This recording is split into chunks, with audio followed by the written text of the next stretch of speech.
Assalamualaikum warahmatullahi wabarakatuh. Halo teman-teman, apa kabar semuanya? Semoga hari ini kalian semua sehat-sehat selalu ya. Oke guys, pembahasan kita kali ini kita akan coba bahas yang ringan-ringan aja dulu ya. Yaitu gimana sih cara ngebedain trotol jantan dan betina yang sudah mandiri. Oke, untuk itu kita akan bahas selanjutnya.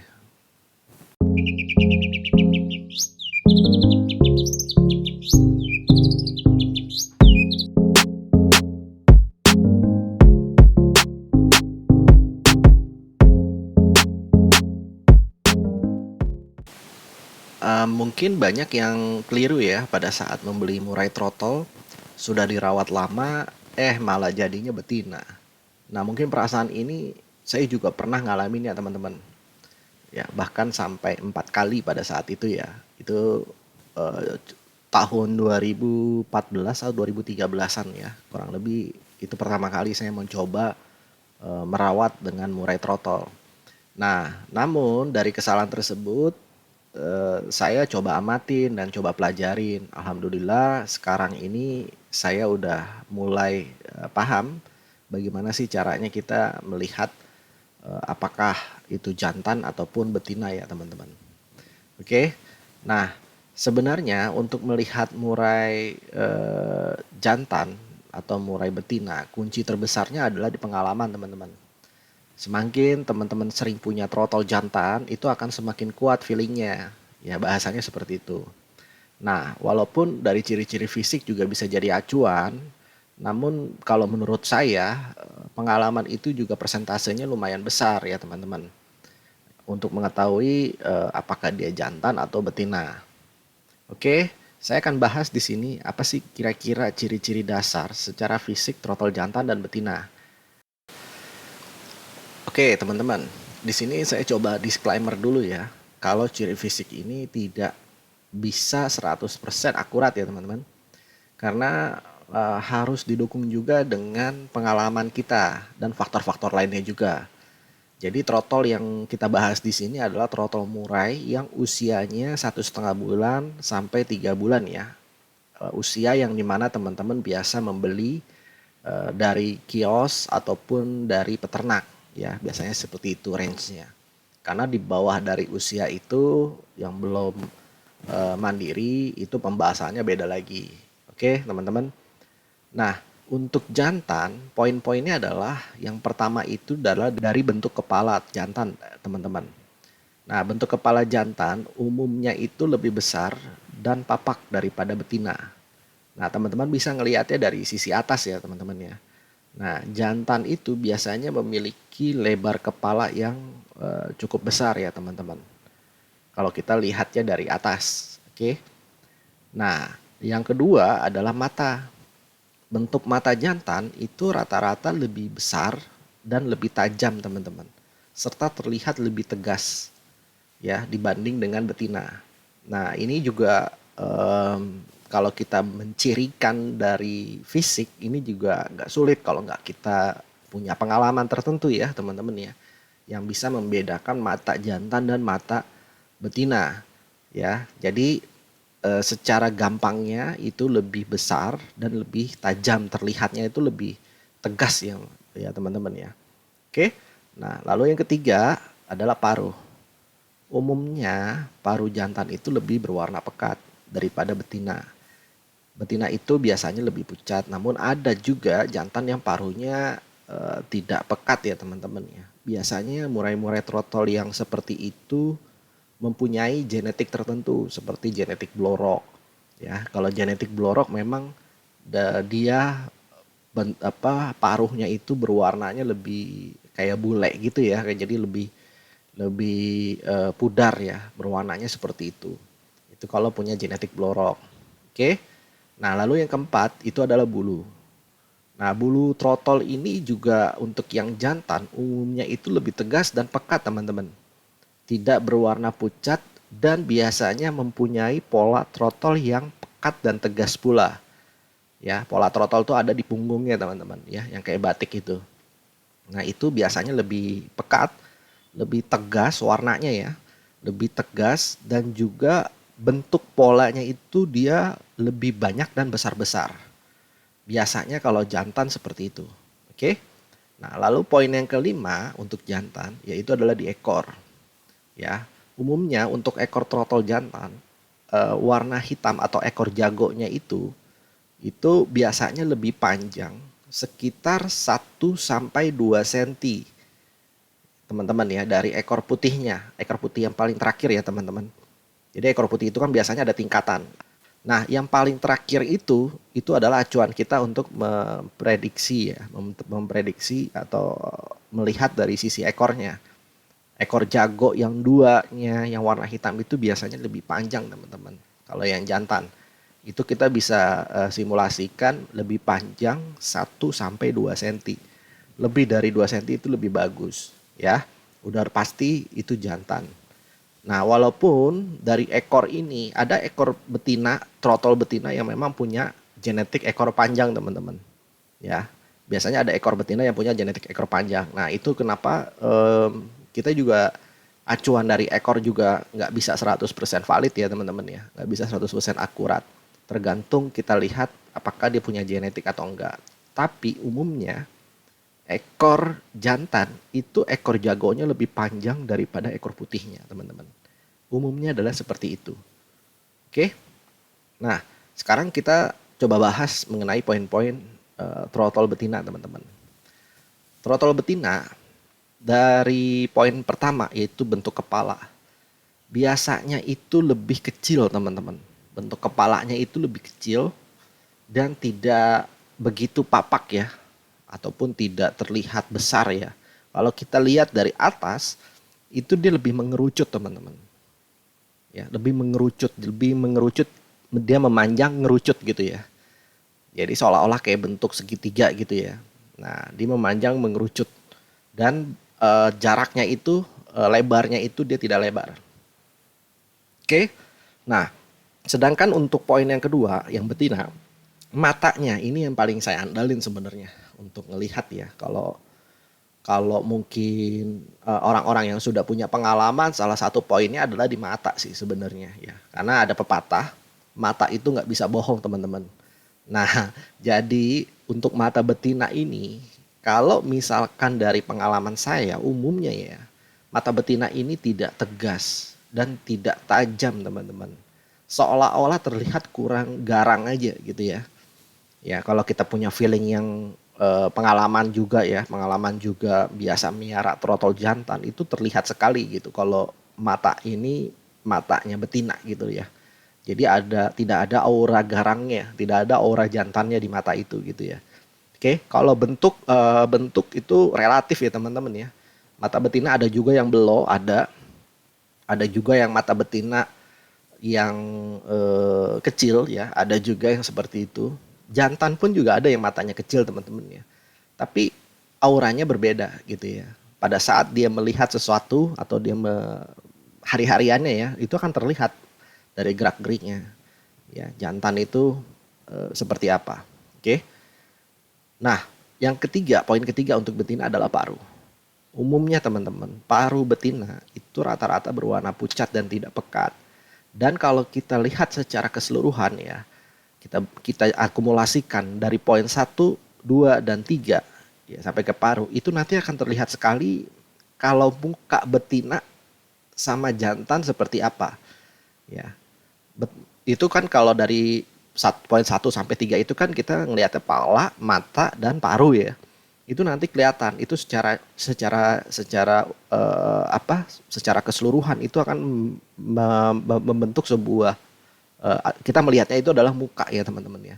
Mukanya itu akan terlihat bahwa muka ini adalah muka betina.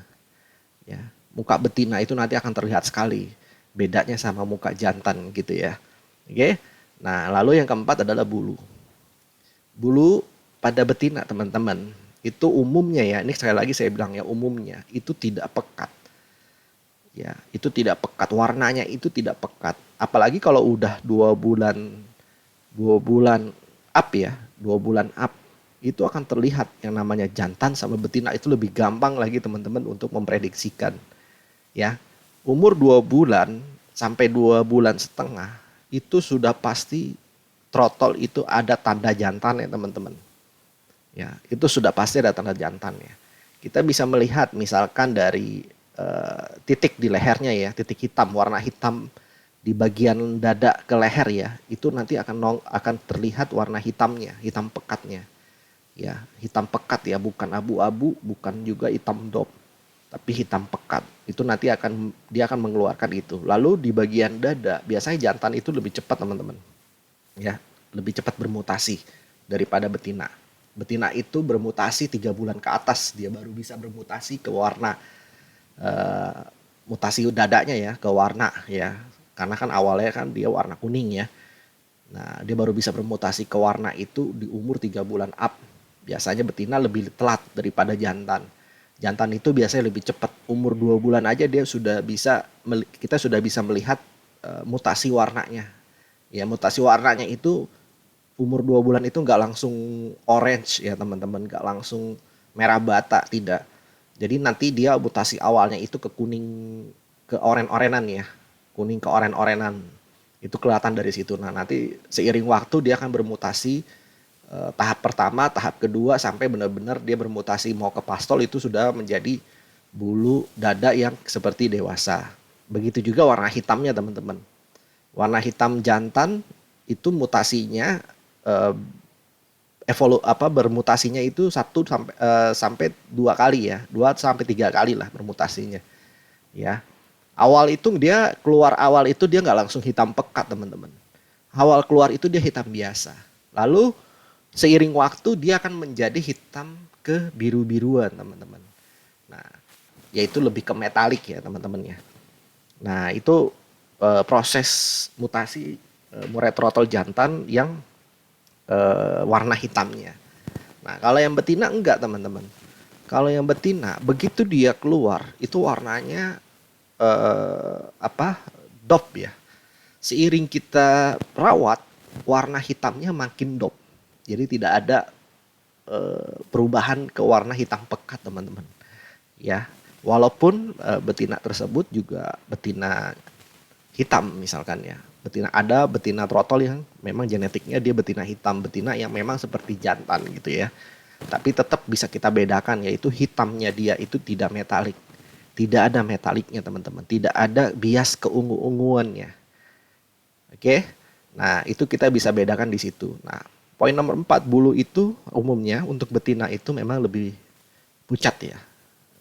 Betina itu lebih pudar warnanya. Dia tidak tegas dan juga biasanya punya pola trotol yang ada di punggung itu sedikit dan lebih kecil teman-teman. Serta polanya itu juga tidak tegas. Ya, tidak pekat ya, warna polanya itu tidak pekat. Oke. Nah, lalu yang kelima adalah ekor. Nah, ini juga tadi saya sudah bahas mengenai jantannya. Tapi untuk yang betina, ini kita ngomong secara umumnya. Umumnya ekor betina antara bulu jago sama bulu putihnya itu hampir rata, teman-teman. Ataupun rata. Ya, hampir rata ataupun rata. Sekalinya ada perbedaannya antara ekor jago dan ekor putihnya, itu kalau di bawah dari 1 cm atau 0,5 cm dan umur trotol itu sudah 2,5 bulan, saya pastikan itu adalah betina, teman-teman. Ya, tipis ya jaraknya. Umurnya udah 2,5 bulan, tapi antara ekor jago dengan ekor putihnya itu tipis sekali ya jaraknya. Ekor jagonya lebih panjang sedikit banget. Ya, itu sudah saya bisa pastikan itu adalah betina, teman-teman. Ya, batasnya itu adalah amannya 1 cm. Ya, 1 cm ekor jagonya itu lebih panjang daripada ekor putihnya. Oke. Nah, jadi kurang lebih secara fisik, teman-teman umumnya sudah saya bahas ya, bagaimana cara kita mendeteksi antara jantan dan betina. Mungkin ada yang bertanya bagaimana dengan badan dan kaki. Nah, untuk badan dan kaki saya tidak memasukkannya ke dalam poin-poin karena menurut saya itu sifatnya sebagai pendukung aja sih ya, untuk mendukung analisa kita untuk melihat apakah ini jantan atau betina. Nah, kenapa? Karena badan trotol betina sebenarnya ada juga yang mempunyai tulangan seperti jantan, teman-teman.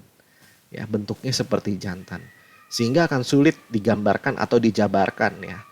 Ya, itu kenapa bentuk badan itu Kalau dari sisi saya, versi saya, bentuk badan jantan itu kan ada beberapa variabel. Ada yang badannya kecil, ada yang badannya sedang, dan ada juga badannya yang big ya teman-teman. Sorry, variabelnya juga beda-beda. Ada yang modelnya pendek ya, badannya pendek. Ada yang model badannya manjang ya, badannya model panjang. Ada juga badannya yang modelnya model jantung teman-teman. Ya, nah itu kalau jantan banyak variabel bodinya. Lalu bagaimana dengan betina? Betina juga sama, ada beberapa model juga karena ini kita ngikutin dari genetik dari indukannya juga ya teman-teman ya. Nah, kalau misalkan betina jantan punya model seperti itu, betina juga ada yang badannya big juga gitu ya. Jadi kita nggak bisa mengasumsikan badan ini, oh ini badan jantan, ini ya agak sulit ya teman-teman ya. Karena balik lagi kita ngomong ini adalah pengalaman. Karena badan ini adalah sebagai support pada saat poin-poin di atas itu sudah kita penuhin, wah ini jantan ini udah penuh, 1 sampai 5 udah penuh gitu ya, sudah dapat. Nah, tinggal kita menutupnya dengan analisis badannya. Ya, begitu juga dengan kakinya, teman-teman. Itu penutupan kita untuk memilih secara katuranggan. Ya, secara katuranggannya. Nah, badannya seperti apa? Ya, orang beda-beda ya. Ada yang seneng badannya kecil, ada yang seneng badannya besar, ada yang seneng badannya panjang ya. Ada yang model seneng badan jantung gitu ya. Jadi semua itu tergantung dari selera masing-masing teman-teman gitu ya. Nah, tapi untuk bisa mencirikan itu menurut saya kurang tepat ya sebenarnya ya. Karena betina pun juga punya karakteristik badan yang seperti jantan juga gitu ya. Begitu juga dengan kakinya teman-teman. Kaki juga betina ada yang kecil, jantan juga ada yang kecil gitu. Betina juga ada yang kakinya besar gitu ya. Ya jadi nggak bisa kita patokan ya. Jadi kita tidak bisa patokan. Yang bisa kita lakukan dari kaki adalah jika secara umum poin-poin di atas itu jantan 1 sampai 5 itu sudah kita tetapkan, sudah masuk ya, barulah bentuk badan dan bentuk kaki itu yang menutup pilihan teman-teman. Bahasanya seperti itu. Itu yang menutup ya. Teman-teman tinggal pilih burung A, bentuk badannya apakah sesuai dengan selera, bagaimana dengan cara dia berdiri atau bentuk kakinya apakah sesuai dengan selera. Yang penting poin-poin di atas itu sudah terpenuhi dulu teman-teman. Ya, itu secara umumnya. Nah, jadi kalau secara fisik itu menurut saya persentasenya tidak sampai 100%. Karena seperti yang saya bilang di awal bahwa pengalamanlah yang menentukan gitu ya. Apakah pilihan kita ini sudah tepat jantan atau betina. Ya, itu nanti teman-teman bisa pelajarin, nggak bisa sekali 2 kali ya teman-teman ya. Butuh beberapa kali pelajaran. Oke, nah satu hal lagi teman-teman. Saya ingatkan juga buat teman-teman yang senang melihara trotol. Jika teman-teman membeli, ini mohon maaf ya untuk yang di kios-kios, bukannya saya mau mengiyakan ya apa yang saya bilang. Tapi ada harga, ada kualitas ya teman-teman ya. Jadi gini loh, bukan berarti kita harus beli mahal ya, enggak juga. Jadi rate beli murah ini kan sebenarnya sekarang ini udah banyak sekali harga-harga murah yang di bawah 1 juta ya teman-teman. Ya 1 juta dengan asumsi prediksi jantan. Dia jual dengan harga 600 sampai 700. Ada yang jual 500 sampai 600. Prediksinya adalah jantan.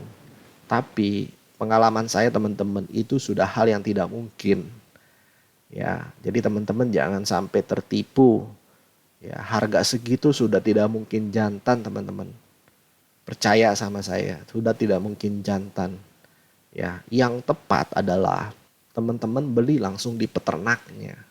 Memang harganya lebih mahal, tapi teman-teman tidak akan buang-buang waktu, teman-teman. Ya, karena itu sudah digaransikan oleh peternaknya.